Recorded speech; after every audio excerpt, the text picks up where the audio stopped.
अस्सलाम वालेकुम, very good morning spot के साथ मैं हूँ अफशीन कुरैशी और मैं हूँ आपका मेज़बान बिलाल खान। और आज की सुबह जब हम उठे और यहाँ पर आने की तैयारी करने लगे तो सबसे पहले एक ख्याल जहन में आया कि आज एक बड़ा खूबसूरत दिन है। पूछें क्यों? आप पूछें क्यों? क्योंकि आज के दिन दुनिया के एक कोने के अंदर एक अजीम लीडर पैदा हुए थे। मैं तो उनकी बात कर रहा था। अच्छा, फिर हम आगे बढ़े, फिर हमने कहा कि आगे बढ़े, फिर एकदम याद आया, फिर खुशी हुई कि आज तो बहुत इम्पोर्टेंट दिन है। पूछें क्यों? अब क्यों? क्योंकि पता ये चला कि मैं जहाँ पर शिफ्टिंग कर रहा था तो वहाँ पर एक मसला हो रहा था, वो हल हो गया। चले बेटी, फिर मैं आगे बढ़ा, फिर जब ऑफिस की तरफ आने लगा फिर मुझे आपका ख्याल आया। अच्छा, फिर मुझे पता चला कि दिन आज का बहुत अच्छा है। पूछे क्यों? क्योंकि मुझे एक जगह पे छुट्टियों पे जाना है, तो फिर मुझे पता चला कि आप ऑल्टरनेट प्रोग्राम कर सकती हैं। जी चलें, ये तो फिर जब मैं यहाँ इस स्टूडियो में आया, अब कर ही देते ना बात, अब लड़की को ज्यादा तंग नहीं करना चाहिए। फिर जब मैं यहाँ पर आया तो मुझे इनकी शक्ल देखकर याद आया कि अरे आज तो ये दुनिया में आई थी। Happy birthday to you, wish you very very happy birthday. और आज आपका आपका जन्मदिन बहुत बहुत मुबारक हो। अल्लाह करे कि आप इसी तरह जो है वो आगे बढ़ती रहें। और कुछ ख्वाहिशात होती हैं जो हर साल आप के अंदर दिल में होती हैं, कुछ पूरी हो जाती हैं, कुछ रह जाती हैं। जो रह गई हैं वो भी पूरी हो जाए, और जो इस साल आने वाली जो ख्वाहिशात हैं वो भी पूरी हो जाए। Thank you so much Bilal. और हम अब अपने मॉर्निंग शो का आगाज करने जा रहे हैं। खुशगवार, थैंक यू सो मच। नहीं, मुझे बहुत अजीब कोई खाना पीना होता है, कोई पार्टी होती है, उसके बाद इतनी बड़ी विश होती है, उसके बाद कुछ गिफ्ट्स वगैरह। गिफ्ट तो मैं नहीं देना, कुछ ट्रीट होती है, कुछ ब्रेकफास्ट होता है। अब इस टाइम पर आकर क्या बर्थडे मनाना अजीब सा लगता है। तो उम्र हो गई है ना, 450 साल की हो गई है। अच्छा नहीं लगता बस, लेकिन बहुत शुक्रिया आपका, थैंक यू सो मच। पूरी एनटीएम की तरफ से आपको भाई बर्थडे विश करने का कहा गया, तो हमने बर्थडे विश कर दिया। Thank you so much Bilal. और हम दिन का आगाज करेंगे खुशगवार बातों के साथ। सेहत और लाइफस्टाइल की कुछ टिप्स आपसे साथ शेयर करेंगे। और भाई दिन का आगाज वही अच्छा होता है जो मुस्कुरा के आप शुरू करें। तो हमारे साथ अगले 2 घंटे के लिए आप मुस्कुराएं और देखें कि हम लोग अपने अगले सेगमेंट में आपके साथ क्या बातें शेयर करने जा रहे हैं, कौन से इंपॉर्टेंट टॉपिक्स हैं, और फिर नेक्स्ट सेगमेंट में हमारे साथ जो गेस्ट होंगे वो किस टॉपिक पर होंगे। तो आज का जो है आगाज हम करेंगे अच्छी बात। अच्छा दिन है, अच्छी बात भी होनी चाहिए। अच्छी बात आज क्या लेकर आई हैं आप? अच्छी बात आज के दिन जो मैं आप लोगों से शेयर करूंगी वो ये है कि दुनिया में जो अक्सर लोग होते हैं ना, वो दूसरों की मदद करते हैं, लेकिन ज़्यादातर ऐसा अपने फ़ायदे या किसी इनाम की उम्मीद के साथ करते हैं। डेफिनेटली हम लोगों को कुछ ना कुछ एक रिवॉर्ड के तो जहन में होता है ना कि हम किसी की मदद कर रहे हैं तो हमें एटलीस्ट कुछ ना कुछ तो इसका फ़ायदा हो। लेकिन वाकई ख़ास वो लोग होते हैं जो बग़ैर किसी लालच के या किसी फ़ायदे के दिल से उनकी मदद करते हैं। और ऐसे लोग इंसानियत की असल खूबसूरती होते हैं और माशरे में मोहब्बत, हमदर्दी के जज्बात को बढ़ाते हैं। जब हम खालिस नीयत से किसी की मदद करते हैं ना, ठीक है, तो ना सिर्फ वो दूसरों की ज़िंदगी बेहतर करती है बल्कि वो खुद भी एक बेहतर इंसान बनने में हमें मदद देती है। बिल्कुल ऐसा ही। अच्छा, कभी कभार पहला कदम उठा लेना किसी के लिए, ऐसे जो हमाल होते हैं ना, छोटे हों या बड़े हों, किसी भी मुश्किल के अंदर जो है वो ये किसी भी जो है वो ट्रबल के अंदर हो सकते हैं लोग, तो उनके लिए आप जो पहला कदम उठाते हैं, सब छोटे छोटे जो कदम होते हैं ना, समटाइम्स आप बहुत छोटी सी मदद कर देते हैं। लाइक आप रास्ते में जा रहे हैं, एक पत्थर से आप जो है वो लड़खड़ा कर गिर गए, आपने पत्थर उठाया और उसको साइड में रख दिया और उठे, कपड़े झाड़े और आप चले गए। ये छोटी छोटी चीजें हैं ये। और इस छोटी सी चीज़ पर रिवॉर्ड कितना बड़ा है, क्योंकि अल्लाह ताला ने तो इस छोटे से अमल पर भी एक इंसान को जन्नत की नेमत से नवाज दिया। तो जब अल्लाह ताला इस छोटे से अमल पर आपको इतना कुछ नवाज रहा है, तो आप अपनी इन छोटी सी कामों को छोटा ना जानें, बल्कि अल्लाह ताला से अच्छा गुमान, अच्छी उम्मीद रखें कि आपको अल्लाह ताला की तरफ से तो रिवॉर्ड मिलेगा, लेकिन हाँ, इंसानों से एक्सपेक्ट करना, I would say Bilal, no वे। अच्छा, ये छोटी छोटी चीजें बिल्कुल भी आप मुझे ऐसा फील होता है कि अगर आपने किसी की हेल्प की और उससे आप कहीं ना कहीं रिवॉर्ड, चलो आप थोड़ा सा उससे ये भी समझ लेना कि यार ये हमें पलट के चलो कुछ हमें थोड़ी सी इज्जत ही दे दे, नहीं ये भी ना, क्योंकि एक कौल है हज़रत अली का कि जिस पर एहसान करो उसके शर से डरो। तो वाकई कदम कदम पर आपको ये चीज़ एहसास दिलाएगी कि आप अगर नेकी कर रहे हैं ना, तो ये ना सोचे कि पलट को आपको कुछ अच्छा मिलेगा। अच्छा, लेकिन सवाल ये है कि ऐसे जो लोग हैं ना, जो ये काम करते रहते हैं, वो माशरे के अंदर हमेशा एक मिसाल बनते हैं, मिसाली काम करते हैं, और हमें बार बार याद दिलाते हैं वो लोग कि आपने नेक नियति से भी जो है वो किए गए जो आपके काम होते हैं ना, वो भी आपको बड़ी मंजिल तक पहुंचा देते हैं। और यही अमल अगर आप रेपिटेशन के साथ करते हैं ना, कि आपने इसके साथ भी किया, इसके साथ भी किया, इसके साथ भी किया, सिर्फ खैर का अमल किया तो इंसानियत जो है ना वो मजबूत होती चली जाएगी और एक दिन ये बड़ा खूबसूरत इन्वायरमेंट और माशरा होगा जिसके अंदर हर एक बंदा दूसरे की मदद करने के लिए हमेशा राजी होगा। एक छोटा कदम है, चाहे वो कितना ही मामूली क्यों ना हो, मजमूई तौर पर माशरे के अंदर एक बड़ा पॉजिटिव चेंज लेकर आ सकता है और यही असल ह्यूमैनिटी है। बिल्कुल, असल इंसानियत की महराज ही यही है कि आप जो हैं बेलौस होकर खिदमत करें और बेलौस होकर नेकियां करें और नेकी में पहल करें। कहते हैं ना सबक़तुल खैरात, यानी नेकी में आप अगर पहल करेंगे तो वही आपके लिए सबसे बेस्ट होगा।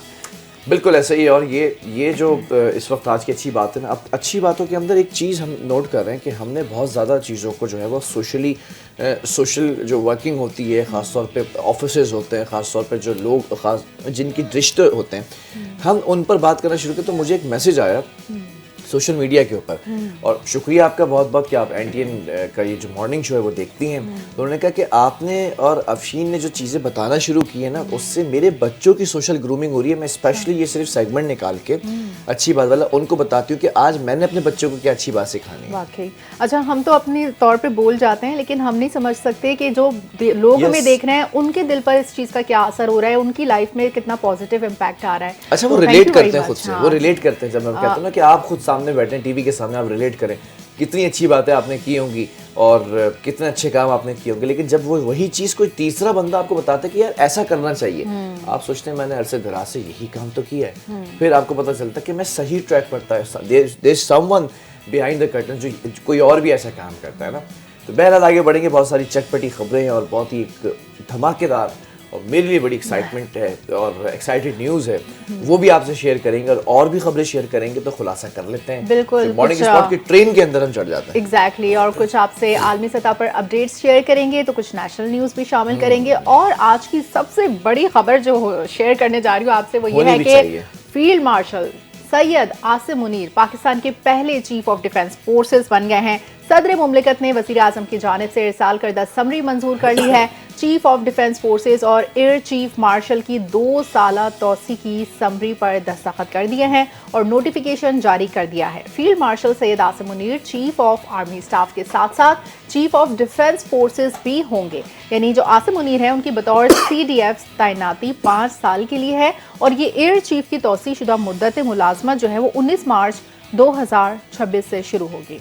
बिल्कुल ऐसे ही। और सदर मुमलिकत ने एयर चीफ की भी नेक तमन्नाओं का इज़हार किया, जबकि फील्ड मार्शल आसिम मुनीर ने ऐवान सदर के अंदर सहाफ़ियों से गैर रस्मी बातचीत करते हुए कहा कि सब ठीक है, सब आपके सामने है, बेहतरी की तरफ जा रहे हैं, पाकिस्तान यहाँ से अब ऊंची उड़ान की तरफ जाएगा। ये उन्होंने गालिबन एक जो है वो हिंट दी है कि ऊंची उड़ान की तरफ जाएगा, यानी कि पाक फ़ज़ाइया में भी कुछ ऐसी चीज़ें आने वाली हैं जो कि मैं हमेशा आपको कह रहा हूँ कि there would be a surprise, जो पूरी दुनिया को सरप्राइज कर देगा और पूरी दुनिया को हैरान परेशान कर देगा।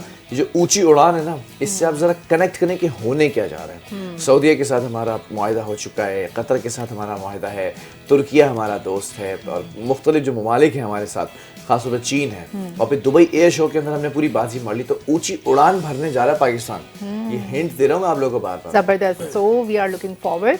और वज़ीर आज़म की अगर हम बात करें तो उन्होंने भी फील्ड मार्शल सैयद आसिम मुनीर को चीफ ऑफ डिफेंस फोर्सेस तैनात होने पर मुबारकबाद देते हुए कहा कि चीफ ऑफ डिफेंस फोर्सेस की तैनाती असरी और जदीद जंगी तकाज़ों से हम-आहंग है। और वज़ीर आज़म शहबाज शरीफ ने कहा कि फील्ड मार्शल की क़यादत में हमारी बहादुर अफवाज ने दुश्मन को इबरतनाक शिकस्त दी और मार्के हक़ में शानदार कामयाबी से पाकिस्तान का नाम पूरी दुनिया में रोशन हुआ।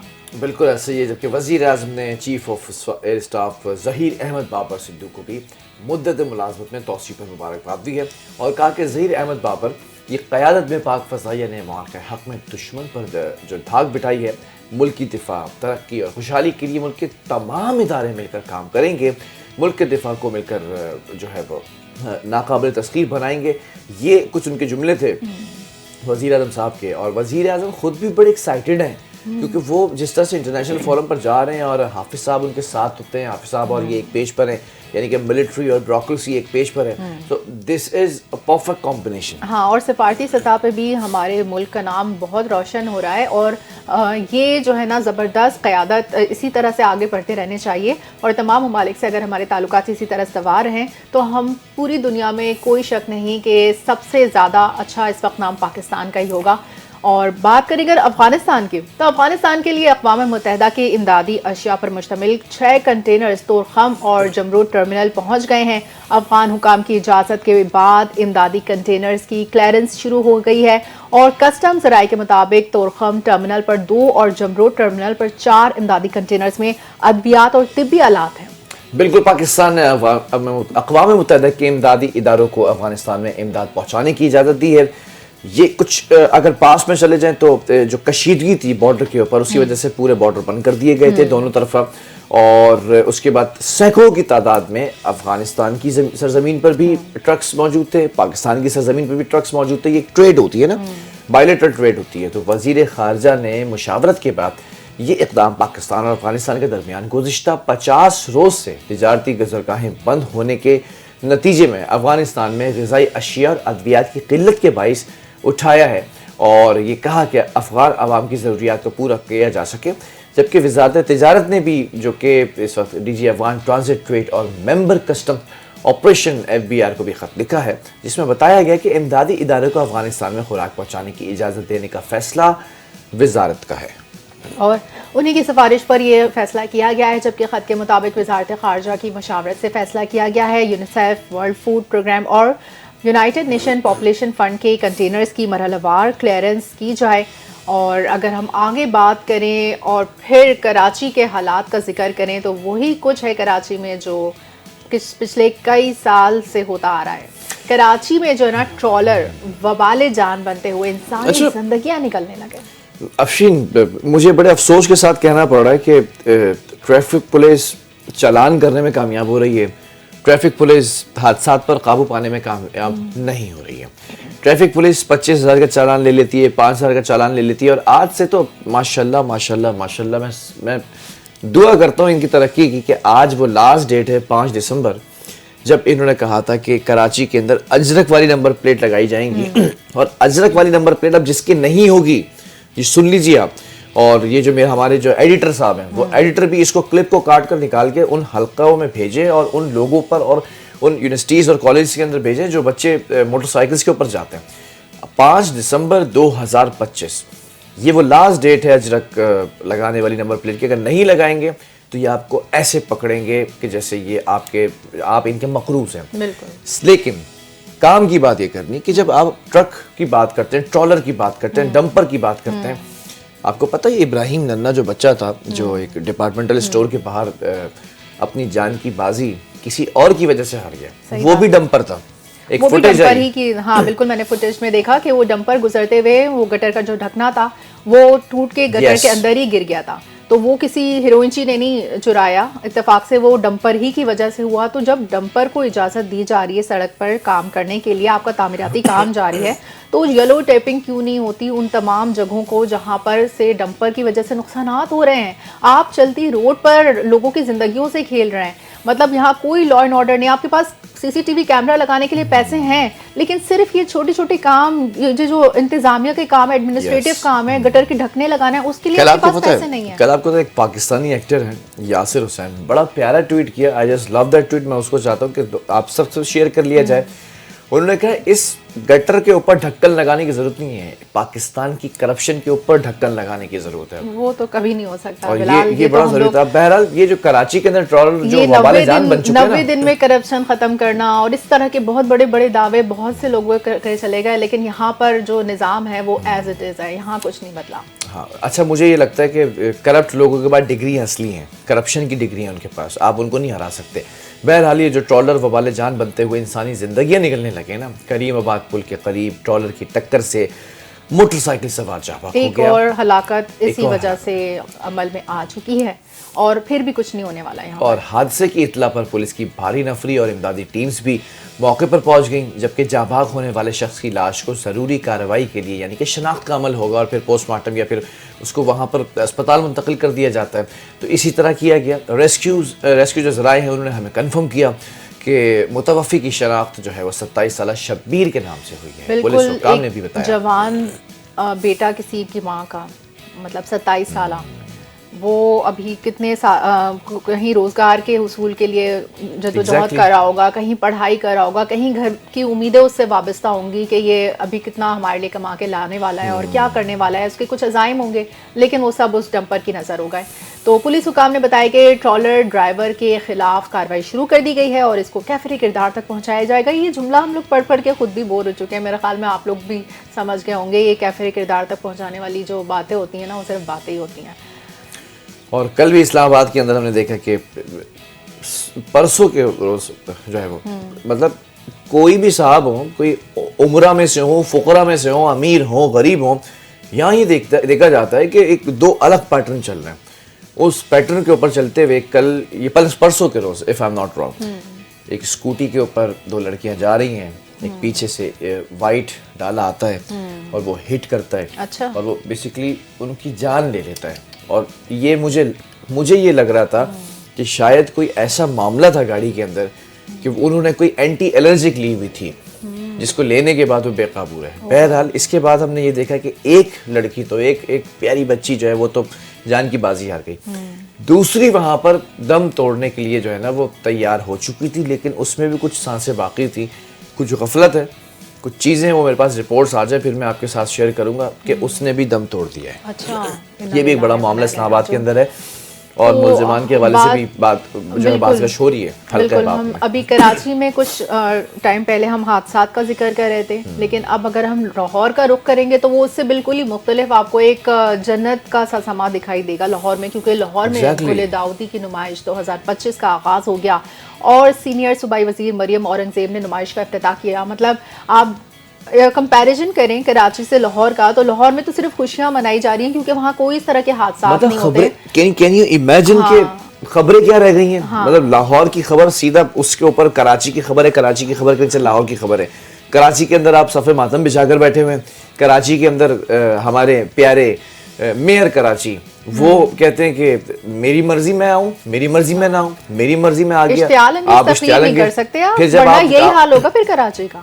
फिर जब आप देखते हैं कि दुनिया के अंदर माने जाने वाले वो चेहरे जो पाकिस्तान के बड़े सहाफ़ियों के अंदर जिनका नाम आता है वो आग बगोला हुए, तो आपने फौरन 1 मिनट नहीं लगाया, उसके बाद आप जो है वो वालिद साहब के पास पहुंच गए, गैर मशरूत माफ़ी मांगी। ठीक है, आपने अच्छा किया, अच्छा अपने लिए किया और किसी के लिए नहीं किया। सही बात है। ये किसी पर एहसान नहीं किया, ना भी करते तो कोई और नहीं करते तो कुछ नहीं होता, लेकिन आपने कर लिया। आपसे गिले शिकवे कुछ हद तक दूर हो गए, जो बहुत ज्यादा शदीद इस कौम को ना आपसे शिकवे थे, लेकिन इस तरह का बिहेवियर हमारे हुक्मरानों का है तो फिर हमारी खबरें कैसे बदलेंगी? कराची के मतलब अगर आपको कोई इतना रिस्पेक्टेबल डेजिग्नेशन दिया है तो वो है तो वजीर ही ना, अवाम की खिदमत के लिए चुने गए हैं, लेकिन जब अवामी के सर पे चढ़कर इस तरह से बात करेंगे तो फिर तो अवाम ने भी आपको फिर मुंह नहीं लगाना है ना, फिर तो कहेंगे कि हाँ ठीक है, हमें जब अपने ऊन पर ही चलना है तो फिर आपकी क्या खूबसूरत बात आपने की। आपने कहा क्या खूबसूरत ओहदा दिए। आप दुनिया में आज कहीं भी चले जाए ना मुर्तज़ा साहब, आपका तारुफ आज के दौर में, आज जो आपके पास होता है, आप कराची के मेयर हैं, दुनिया में जाना जाता है ये कराची। आप कहीं युगांडा के, बरमूदा के और जो है वो कैलिफोर्निया के और कहीं ज़ोहरान ममदानी की तरह न्यूयॉर्क के मेयर नहीं हैं। आप अगर अपना तारुफ कराएंगे कि हु आर यू, पहले तो आप कहेंगे पाकिस्तानी, फिर उसके बाद आप कहेंगे I am the mayor of Karachi. तो आपका तारुफ जिस शहर से, उस शहर के लोगों को तो आपसे मोहब्बत हो। और अभी तो ये एक सहाफ़ी ने सिर्फ जसारत कर ली सवाल पूछने की, अगर आप बाहर के मुल्क में जाएं और प्रेस कॉन्फ्रेंस में लोग आपको ज़रा पूछें तो ये कराची का आप मेयर और लोग कराची का ये हाल है, उनके जो ताबड़तोड़ सवाल होंगे ना, फिर आप वहाँ पर नहीं उनका मुकाबला कर पाएंगे। वहाँ पर आप तो बहुत रिस्पेक्टफुली उनको रिस्पॉन्ड करना चाहेंगे, लेकिन आपके पास कोई जवाब नहीं होगा। आप फौजिया वाब साहब को आपने कभी स्पीच सुनी उनकी, जो इनकी मरहूम वालदा थी? इतनी शाइस्ता गुफ्तगू करती थी, इतनी नफीस गुफ्तगू करती थी, मतलब बेनज़ीर साहिबा तक पसंद किया करती थी। उनका बोलने का अंदाज़, बात करने का अंदाज़, मशवरे मांगा करती हैं, जिसकी वजह से आप यहाँ पर बैठे हैं, आज अपनी वालदा की वजह से यहाँ पर बैठे हुए हैं मुर्तज़ा वाब साहब। तो अगर आप उनके ही मौरूसी, उन्हीं की वजह से मौरूसी तौर पर अगर कुछ ले लेते, कुछ चुन लेते कि किस तरह सवाल का जवाब देना, सवाल तल्ख हो सकता है जवाब नहीं हो सकता। बहरहाल आगे बढ़ेंगे, आगे बढ़ते हैं। जो और अच्छी खबर है वो बता दें जरा बिल्कुल, अच्छी लाहौर खबर की। यही है कि जो नुमाइश है गुले दाऊदी की, उसमें 200 अक़साम के गुले दाऊदी रखे गए हैं और मैरी गोल्ड फूल भी नुमाइश का हिस्सा है। नुमाइशगाह में सब्ज़ हिलाली परचम को रोशनियों से जगमगाया है और नुमाइश में एक स्नो कॉर्नर बनाया है, आप देख सकते हैं वो फुटेज में। स्नो कॉर्नर सर्द मौसम की मंजरकशी कर रहा है और नुमाइश में आने वालों को खूबसूरत धुनों से इस्तकबाल किया गया है। सर्द शाम में जलानी पार्क आने वालों ने नुमाइश में गहरी दिलचस्पी का इजहार किया और मरियम औरंगजेब ने कहा है कि गुले दाऊदी नुमाइश के इंतज़ामात काबिल तहसीन है। वेरी गुड भाई, ज़बरदस्त, क्या ज़बरदस्त मनाजिर है भाई। शहरी नुमाइश देखने ज़रूर जलानी पार्क आएँ, कह रही है हुकूमत। और हुकूमत ने कहा है कि शहरियों को तफरीह की सहूलियात फराहम करने के लिए हम पुरज़्म हैं। और जो सीनियर सूबाई वज़ीर हैं तो उन्होंने आला कारकर्दगी पर अफसरान को भी शील्ड से नवाजा है। और इफ्तिदाई तकरीब के अंदर सूबाई वज़रा बिलाल यासीन, राना सिकंदर, काज़िम अली पीरज़ादा, ये तमाम लोग वहाँ पर शरीक थे। अब आप देखें, छोटा सा इवेंट है, खूबसूरत इवेंट है, सारे मिनिस्टर शरीक हो चुके हैं। Chairman PHA Ghazali Salim Butt, secretary housing Nurul Amin Mangal भी शरीक हुए हैं, जबकि DGPA और PHA नाहिद गुल बलोच भी तकरीब के अंदर मौजूद रहीं, जबकि MD PHA राजा मंसूर अहमद भी ब्रीफिंग जो है वो देते रहे। ये तमाम लोग वहाँ पर मौजूद थे इस पूरे इवेंट के अंदर। इवेंट का आप देख लीजिए कितना खूबसूरत इवेंट है। और वैसे भी अगर ये इवेंट ना भी होता ना, लाहौर की अगर आप साफ़ सुथरी सड़कें और सब्ज़ा देख लेना, तो वो सब्ज़ा देखकर खुद ब खुद आपकी आंखों में ठंडक उतर आएगी। तो ये तो आप वहाँ जाएंगे तो आपका दिल खुश हो जाएगा, आपको लगेगा कि आप पाकिस्तान में आप इतना अच्छा लाहौर बना दिया। मुझे लग रहा है जो है वो मेरे आसपास कहीं आसमान पर स्पेसशिप आ चुका है, क्योंकि जब स्पेसशिप आता है तो लाइट्स जो है वो जल बुझ होना शुरू हो जाती हैं। और एक छोटे से ब्रेक की तरफ अगर चले जाएं, अगर स्पेसशिप आ रहा है तो हमें बता दें। हाँ, सुबह से ब्लिंक हो रही हैं तो इट शुड बी सी। चले गया, दूर चले गया, स्पेसशिप दूर चले गया। हम अपनी मॉर्निंग स्पॉट की जो ट्रेन है उसको लेकर यहाँ से निकलते हैं आगे, जब तक कि मामला सही हो जाएगा। बहरहाल ऑन अ सीरियस नोट हम जरा बात कर लेते हैं इंटरनेशनल न्यूज़ के ऊपर। इजराइल जारहियत से बाज नहीं आ रहा है। सहूनी फौज ने गजा और लबनान के अंदर जंगबंदी के मुआहदे की खिलाफ वर्जी करते हुए 7 अफराद शहीद और 4 इमारतें तबाह कर दी। और इसराइली फ़ौज ने रफ़ा समेत मुख्तलिफ रिहायशी इलाकों में ऑपरेशन करते हुए आबादी को निशाना बनाया है। एक रोज़ में 7 फ़लस्तीनी शहीद कर दिया। तो सहूनी फ़ौज ने रफ़ा पर हमलों के दौरान हमास के कमांडर को भी मारने का दावा किया है। और इसराइली वज़ीर दिफ़ा ने हर दहमी से बयान दिया है कि ग़ज़ा में पूरी ताकत के साथ कार्रवाइयाँ जारी रहेंगी। उधर लबनान में भी इसराइल की जंगबंदी मुआहदे की खिलाफ वर्जियाँ हैं। जनूबी लबनान में इसराइली तैयारों ने बमबारी करके 4 रिहायशी इमारतें तबाह कर दी हैं। और इसराइली फ़ौज ने हमलों में हिज़्बुल्लाह के असलहा गोदामों को निशाना बनाने का दावा किया है। तो वो बोलते हैं ना, कहीं पे निगाहें कहीं पे निशाना। तो ये यही कोशिश कर रहे हैं कि हिज़्बुल्लाह का नाम लेकर किसी ना किसी तरह बस वाइप आउट कर दें, जेनोसाइड कर दें, सारा फ़लस्तीन मलिया मेट कर दें। बस इनका यही एक अज़म है। बिल्कुल, आगे बढ़ जाते हैं, यूनाइटेड नेशन की बात करते हैं। अक़वाम मुत्तहिदा ने जो उनके सेक्रेटरी जनरल एंटोनियो गुतेरेस ने गज़ा में जारी इजरायली फ़ौजी कार्रवाइयों को बुनियादी तौर पर गलत करार दे दिया है। चलें, एटलीस्ट आप ज़बान से तो अदा कर रहे हैं एंटोनियो साहब, लेकिन आपका काम है कि वहाँ पर जंगबंदी कराना। जो बरतानवी मीडिया है ना, उसके इंटरव्यू को, उसमें ये बात सामने आई है, जो इंटरव्यू दिया गया कि गज़ा के अंदर जो ऑपरेशन हमास के खात्मे के लिए शुरू किया गया, लेकिन गज़ा को तबाह कर दिया गया। अच्छा, कह सब कुछ रहे, मान सब कुछ रहे, लेकिन आपके उस स्टेटमेंट की 0/0। वही बात जो आपने इराक का हाल किया था, क्या हमारी नज़रों के सामने नहीं है? आपका काम ही यही है कि मिडिल ईस्ट को आप अपने पूरे कब्जे में लेना चाह रहे हैं। तो ये सब तो सबके सामने है। जिस तरह से यहाँ पर आपका जेनोसाइड हमने सारी दुनिया ने देखा। तो गज़ा में शहरियों को मारा गया और गज़ा में की जाने वाली फ़ौजी कार्रवाई में आम शहरियों की हलाकतों और तबाही को मुकम्मल तौर पर नज़रअंदाज किया। और उन्होंने कहा कि इसराइल की जानिब से गज़ा में इन कार्रवाइयों से साफ ज़ाहिर होता है कि इसराइली फ़ौजी कार्रवाई के तरीक़ेकार में ख़राबी है और ऐसे शवाहिद मौजूद हैं और यकीन किया जा सकता है कि इसराइली फ़ौज ने गज़ा में जंगी जराइम का इर्तिकाब किया है। मतलब बाद में कहना, हाँ वही बात है, कन्फेशन या इस चीज़ का कन्विक्शन आपके बाद में अगर हो जाए, एक जान चली गई, उसके बाद अगर आप रोएं उस पर, तो क्या फ़ायदा। लेकिन ये दुनिया याद रखेगी कि यूनाइटेड नेशंस के जो जनरल सेक्रेटरी हैं, उन्होंने ये जुमला कहा था। ये जुमला कभी नहीं कहा कि हमास शायद कुछ कर रहा है, हमास की तरफ से ये हो रहा है तो इजराइल रिटेलिएट कर रहा है, ऐसा नहीं कहा। हमास फ्रीडम फाइटर्स हैं और इजराइल जिस तरह से उनके फ्रीडम को छीनने की कोशिश कर रहा है, ये यूनाइटेड नेशन ने वाज़ेह कर दिया है। बहरहाल FBI ने 6 जनवरी को, जो 2021 का 6 जनवरी था ना, आज नहीं, 2021 का 6 जनवरी, उसमें वाशिंगटन के अंदर जो कैपिटल पर हमले से एक रात पहले हम नस्ब करने का, जो क्या कहते हैं, बम नस्ब करने का, जो बम वहाँ पर बम ब्लास्ट हुआ था, उसके मुल्ज़िम को गिरफ्तार किया है और अब अच्छा इनका भी कुछ समझ में नहीं आता। आप ये देखें, ये अफगान जो बाशिंदा था उसने फायरिंग की थी, उससे हलाकत हुई, उसके बाद अब ये गिरफ्तारियां अमल में आना शुरू हो जाएंगी एक के बाद एक। हाँ, और एक के बाद एक इस तरह की आप देखेगा कि ये किसी न किसी मुल्जिम को निकाल कर लाएंगे और उसको मुसलमान होने का उस पर दावा करेंगे कि ये मुसलमान है क्या है, या फिर ये किस कौमियत से ताल्लुक़ रखता है, बस वो अमेरिकन नहीं होगा, ठीक है, बाकी जो भी होगा और उसको उस पर जो भी कार्रवाई होगी उसका टारगेट पूरी वो शहरी आबादी होगी। तो बहरहाल अटॉर्नी जनरल जो है उन्होंने गिरफ्तारी की तस्दीक करते हुए कहा कि 30 साल के मुल्जिम का नाम ब्रायन कोल जूनियर है और वो वुड ब्रिज वर्जीनिया में वालिदैन के साथ रहता है और हुकाम ने 5 जनवरी को मुल्जिम के डेमोक्रेटिक नेशनल कमेटी और रिपब्लिकन हेडक्वार्टर्स की इमारत के बाहर बम नस्ब करने की वीडियो जारी की थी और निशानदेही पर $5 लाख इनाम का ऐलान भी रखा था। आप देख सकते हैं फुटेज में, ये साफ जाहिर होता है कि यहाँ पर ये बम नस्ब करने की कोशिश कर रहे हैं। बिल्कुल ऐसे ही, जबकि जो ऑफिशियल्स है ना उन्होंने दोनों बम नाकारा बना दिए थे। उस वक्त की बात मैं आपको बता रहा हूँ 2021 की, जबकि ऑफिशियल्स ने गिरफ्तारी को 6 जनवरी के हमले की तहकीकात में अहम पेशरफ करार दिया है कि ये अब आगे कुछ कड़ियाँ जुड़ेंगी। अब कुछ कड़ियाँ जुड़ेंगी और फिर ये अपना इसका पूरा प्लॉटिंग होगी। खेलों की कब से बात नहीं की गई है, कुछ खेलों की बात कर लेते हैं। खेलेंगे कूदेंगे बनेंगे नवाब, अब तो यही कहा जाता है ना, क्योंकि हमारे क्रिकेटर्स देखे हैं माशाल्लाह सारे ही नवाब हैं। लेकिन क्रिकेट के अलावा आप किसी और स्पोर्ट्स में चले जाएं तो फिर आपको कर्जे ले लेकर गोल्ड मेडल जीतना पड़ेगा। क्या क्या जबरदस्त बात की। कल की बात कर रही हैं वो जो गोल्ड मेडल जीता हमारे लड़के ने।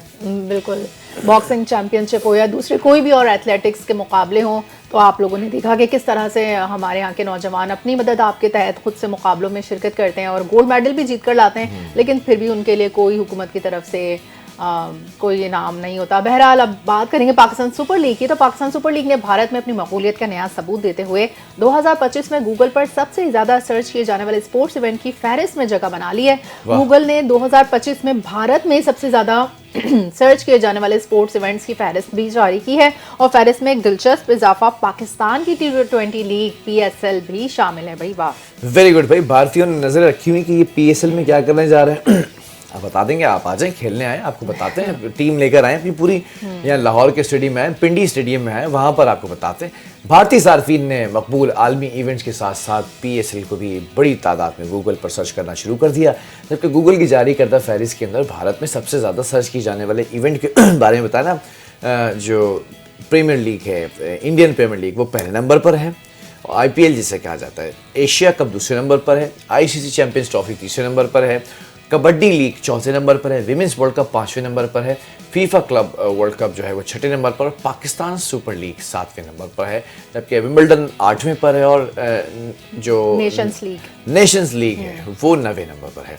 तो ये क्रिकेट जो है वो एक तरह से दोबारा से इवॉल्व हो रही है इंडिया के अंदर। वो जो था ना, हमें देखा जाता था, हमें सुना जाता था, जब वसीम अकरम, वकार यूनुस ये लोग हुआ करते थे, अब ये दोबारा से मुझे लगता है वो चीज़ आ रही है। अगर हो जाए तो फिर वाकई ये भी हमारे स्टार्स और हीरोज़ की तरह ही कंसिडर किए जाएंगे जो क्रिकेटर्स हैं। बहरहाल बात करेंगे कुछ मुल्क के मुख्तलिफ शहरों में रवां साल के आखिरी सुपर मून का दिलकश नज़ारे के हवाले से, जो कि शहरियों ने लाहौर, कराची समेत मुल्क के मुख्तलिफ इलाकों में साल के आखिरी सुपर मून का बराह रास्त नज़ारा एंजॉय किया। जब चांद अपने बैज़वी मदार में ज़मीन के सबसे करीब हो तो सुपर मून कहलाता है ये। तो सुपर मून के लिए चांद का मुकम्मल तौर पर रोशन होना भी ज़रूरी है। और सुपर मून कुर्बत यानी करीब होने की वजह से आम दिनों के चांद के मुकाबले में थोड़ा बड़ा और ज़्यादा रोशन दिखाई देता है।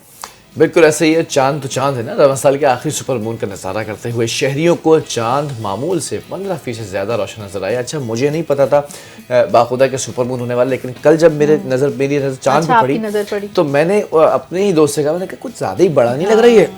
नॉर्मली हम दोस्तों से बात करते ना, यूँ करके देख रहे हैं, चलते हुए जा रहे थे, मैंने दोस्त को बोला ये चांद ही है ना, तो उसने कहा हाँ ये चांद है, कुछ ज़्यादा ही बड़ा नहीं लग रहा, ये करीब तो नहीं आ रही है, कुछ चक्कर है ये। तो ये हो गया था कि इस वक्त चांद का ज़मीन से फासला जो है 3,57,218 किलोमीटर जो है वो फासला था। ज़मीन के करीब होने की वजह से चांद आम दिनों की वजह से हमारे प्रोड्यूसर साहब की तरह लग रहा था, मतलब बड़ा बड़ा लग रहा था। तो पाकिस्तान में सुपर मून सुबह 4:15 पर मुकम्मल उरूज पर था। तो जिसने भी ये नज़ारा देख लिया तो भाई ज़बरदस्त, और जो महरूम रह गया वो फिर अगले साल का इंतजार करे। कुछ तो ऐसे भी थे जो हमारे यहाँ गैर रस्मी जहाज़ होते हैं ना, वो चांद पे चढ़ने की कोशिश कर रहे थे कि करीब आ गया, आज अभी चले जाओ इससे पहले कि दूर चला जाए। बहरहाल चांद तो करीब आ गया, मौसम कैसा है वो बताते हैं आपको। बिल्कुल, मौसम की सूरत हाल ये है कि भाई महकमे मौसमियात के मुताबिक पंजाब, खैबर पख्तूनख्वा, सिंध, बलूचिस्तान के कई अजला में मौसम सर्द और खुश्क रहेगा और मुल्क के मुख्तलिफ इलाकों में हल्की बारिश और पहाड़ी इलाकों में बर्फबारी का इम्कान है। जबकि महकमे मौसमियात के मुताबिक खैबर पख्तूनख्वा के बेशतर अजला में फ़िज़ाई आलूदगी में मज़ीद इजाफा रिकॉर्ड किया गया। पंजाब के अंदर जो है वो स्मोक का राज बरकरार है, फ़ज़ाई आलूदगी ख़तरनाक तक जो है वो पहुँच चुकी है, उसकी हदें तमाम पार हो चुकी है। लाहौर के अंदर औसतन जो AQI है ना, यानी कि एयर क्वालिटी इंडेक्स 279 है और ये रिकॉर्ड कर लिया गया है। इसके साथ साथ फिर जबकि सूबे के दीगर शहरों की अगर बात करें ना, तो वो सूरत हाल मज़ीद ख़राब हो रही है। फैसलाबाद के अंदर AQI 415 है, सियालकोट के अंदर 373 है, जबकि मुल्तान के अंदर 328 रिकॉर्ड कर लिया गया है। बिल्कुल, खैबर पख्तूनख्वा में भी फ़िज़ाई आलूदगी अपने अरूज पर है। मिशावर का एयर क्वालिटी इंडेक्स 410 को छू गया। माहिर ने शहरियों को सख्ती से हिदायत की है कि मास्क का इस्तेमाल लाजमी करें और गैर ज़रूरी सफ़र से गुरेज करें। बिल्कुल ऐसा ही है। जब हम बात कर लेते हैं मौसम की, बिलाल, अब हम कुछ लाइफस्टाइल और हेल्थ की बात करने जा रहे हैं, तो ये तो आपके ना जख्मों पे कुछ नमक छिड़कने वाली बात होगी। नहीं, नमक छिड़कने वाली, जख्मों के ऊपर दवाई लगाने वाली बात है। ये हमें पता है। हमारे साथ जो पैनल में, अच्छा, हमने पैनल में ना एक महकमा मौसमियात का डायरेक्टर रखा हुआ है, रोज हमें खबर आती है मौसम। एक हमने डॉक्टर रखा हुआ है, वो डॉक्टर हमें रोजाना बताते हैं कि हमारे साथ बीमारियां क्या है ना, कि अगर हमसे वो रिलेट कर रहा हो और हम वही चीज अगर पढ़ के उससे कुछ फायदा उठा लें, और नाजरीन को तो जरूर फायदा होता ही है, लेकिन एक होस्ट की अगर मुंह में छाले हो गए हो तो वो क्या करे, क्योंकि उसको तो पढ़ना भी है। और एज इट इज ऐसे ही था। ये बिल्कुल जो आपको शक्ल नजर आ रही है तस्वीर के अंदर, मुंह में छाले, जिन्हें मेडिकल जबान में एफ्थोस कहा जाता है, एफ्थोस अल्सर कहा जाता है, एक आम लेकिन तकलीफदेह, माउथ अल्सर कॉमनली कहते हैं। ये एक तकलीफदेह मसला है जो हर उम्र के अफराद को हो सकता है। तहकीक के मुताबिक तकरीबन 20% से ज्यादा लोग जिंदगी में कम अज कम एक बार इस मसले का सामना कम अज कम मिनिमम, अच्छा, मतलब हर बंदा ही करता है सामना। ये छाले आमतौर पर होंठ, जबान, गाल के अंदरूनी हिस्से या मसूड़ों पर छोटे सफेद या जर्द धब्बे की शक्ल में जाहिर होते हैं। शदीद जलन, दर्द और खाने पीने के अंदर दुश्वारी पैदा कर सकते हैं। जो एक्सपर्ट्स हैं ना, वो कहते हैं कि मुंह में छाले मुख्तलिफ वजूहात की बिना पर होते हैं। अब ये याद कर लीजिए आपके किस बिना पर होते हैं। ग़िज़ाई जो विटामिन B है उसकी, B12 की कमी होती है, ग़िज़ाई कमी है, और ये खास तौर पर B12 की बात करूं मैं, विटामिन B12 कहते हैं ना, फॉलिक एसिड खाएं। इसमें तो फॉलिक एसिड में कुछ ऐसी दवाइयां होती हैं, कुछ ऐसे विटामिन होते हैं, जैसे B12 है, वो जाके आप दवा ले लें तो आपको अगर उससे रिलीफ मिल रहा है तो उसका मतलब है आपके अंदर ये डेफिशिएंसी थी, तो उसको वो कवर कर लिया आपने, अदरवाइज वो छालों की सूरत में आके बिल्कुल। अच्छा, जिस्म के अंदर फॉलिक एसिड की कमी होती है, इसीलिए फॉलिक एसिड के नाम से ही जो मेडिसिन आती हैं मार्केट के अंदर वो रेकमेंड की जाती हैं। आयरन की कमी होती है, जिस्म की क़ुव्वत मुदाफ़ियत उसको कमज़ोर करके इस मसले को ये जो है वो बढ़ा सकती हैं। इसी तरह मैदे की गर्मी होती है, ख़राब ग़िज़ा होती है, तेज़ाबियत होती है, ये भी छाले पैदा करने के लिए जो है मुआविन साबित हो सकते हैं। आम वजूहात हैं इसकी। ज़हनी दबाव, ये चीज़ बहुत अच्छी आपने बताई है डॉक्टर साहब। मुझे भी कहा गया था कि आपको किसी चीज़ का स्ट्रेस है, ये स्ट्रेस से भी होता है कि एसिड ओवरफ्लो होता है, वो छलकता है अंदर से आकर और फिर वो मुंह तक आने लगता है जब, तो फिर आपके जो है ना वो छाले बनना शुरू हो जाता है। ये भी, और नींद की कमी, ये तमाम वो चीज़ें जो मेरे साथ आजकल चल रही हैं। थकन भी है, नींद की कमी भी है, जिस्मानी क़ुव्वत को मुतासिर भी किया जा रहा है, तो ये तमाम चीज़ें छाले बनने का सबब बन जाती हैं। सही है। और बाज़ औक़ात ये छाले ऑटो इम्यून रद्द-ए-अमल या किसी जिस्मानी चोट के बाद भी नमूदार हो जाते हैं। तेज़ मसाले या ज़्यादा तेज़ाबी ग़िज़ा मैदे को मुतासिर करने के साथ मुंह में छालों की शिद्दत बढ़ा सकती है। तो इसके अलावा दांतों की चोट, जैसे अगर आपका मुंह कट जाता है खाते हुए तो उस पर भी छाला हो जाता है, तो या फिर अगर आपने ब्रश कर रहे हैं तो ब्रश से मसूड़ अक्सर छिल जाता है, हाँ, उससे भी हो सकता है। तो ये आम अवामिल है, ठीक है, तो इसका एहतियात करें। और अगरचे ये अक्सर छाले चंद दिनों में खुद ब खुद ठीक हो जाते हैं, लेकिन बार बार ये ज़्यादा शिद्दत के साथ नमूदार होना सेहत के दीगर मसाइल की निशानदेही भी करता है। बिल्कुल, जो एक्सपर्ट्स हैं ना वो कह रहे हैं कि अगर छाले अक्सर खुद ब खुद चंद दिन में ठीक हो जाते हैं, इट्स ओके, लेकिन बार बार या ज़्यादा शिद्दत के साथ होना शुरू हो जाते हैं, देयर समथिंग रॉन्ग। ये कुछ अलार्मिंग सिचुएशन है, कुछ आपको इंडिकेट करें। इसीलिए सेहतमंद खुराक, मुनासिब नींद और सफाई का खास ख्याल रखा जाए, छालों से दूर रहा जाए, सालों से करीब रहा जाए। तो बहरहाल सही। अच्छा, फिर बिलाल आप बताएं कि आज हमारे नाजरीन को आप कौन से शहर लेकर जा रहे हैं, कौन सी जगह एक्सप्लोर करवा रहे हैं, टूरिज्म के पैकेज है, बताइएगा। आज आपकी सालगिरह है तो मैंने कहा आज हम चलते हैं मुल्तान। मुल्तान एक ऐसी ज़मीन है ना, आप सबने सुना होगा मुल्तान के बारे में, लेकिन आज आपको स्पेसिफिकली बता रहे हैं। सूफिया कराम के नाम से ये जाना जाता है। ये शहर पाकिस्तान की कदीम तरीन, यहाँ पर जो है ना वो एक आबादी है, शहरी आबाद हैं, सखाफ़त है, यहाँ पर वो मज़ारात हैं, वो सूफिया कराम यहाँ पर आए, बुजुर्गान दीन यहाँ पर आए जिन्होंने तालीमात को, इस्लामी तालीमात को फ़रोग़ दिया। इस पर एक बड़ी खूबसूरत सी आवाज़ के साथ सोहन हलवा भी बहुत मशहूर है, वो भी बड़ा मशहूर है।